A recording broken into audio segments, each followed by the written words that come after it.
Question 7. An athlete is running along a straight horizontal track during the interval 0 to 8 seconds, where t is the time in seconds. The displacement, s meters, of the athlete relative to the origin is modelled by the displacement-time graph shown below. Part A, determine the total distance travelled and hence find the average speed of the athlete. Okay, so this is a displacement-time graph, not a velocity-time graph. So let's just visualise this. Okay, here's O, maybe like a line printed on the track.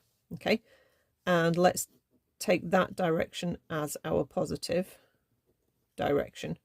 So what's happening is the athlete is starting at O because they are 0 displacement.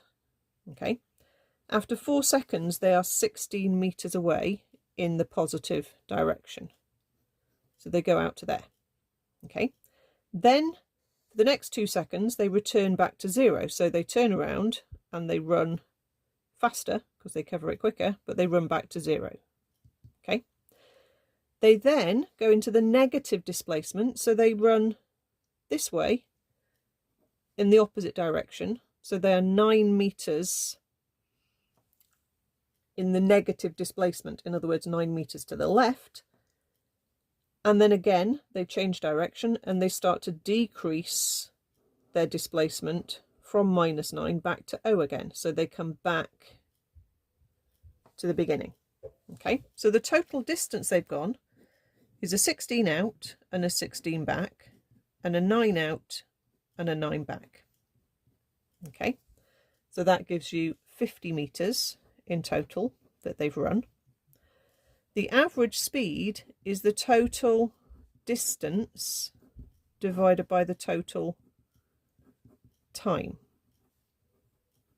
So we're doing the scalar version of this formula. If it said average velocity, you'd need the total displacement divided by the total time. Okay, but this is average speed scalar. So total distance over total time, which is 50 divided by 8, which comes out as 6.25 meters per second. And by the way, if we were doing average velocity and saying the total displacement over the total time, in the end there is no displacement, so actually our average velocity would be 0, which sounds odd, but it's because some of our velocity is in the positive and some of our velocity is in the negative, and they've averaged out to 0. Okay, but when we're talking without the direction being involved and we're just thinking speed and distance, we get an average speed of 6.25 meters per second.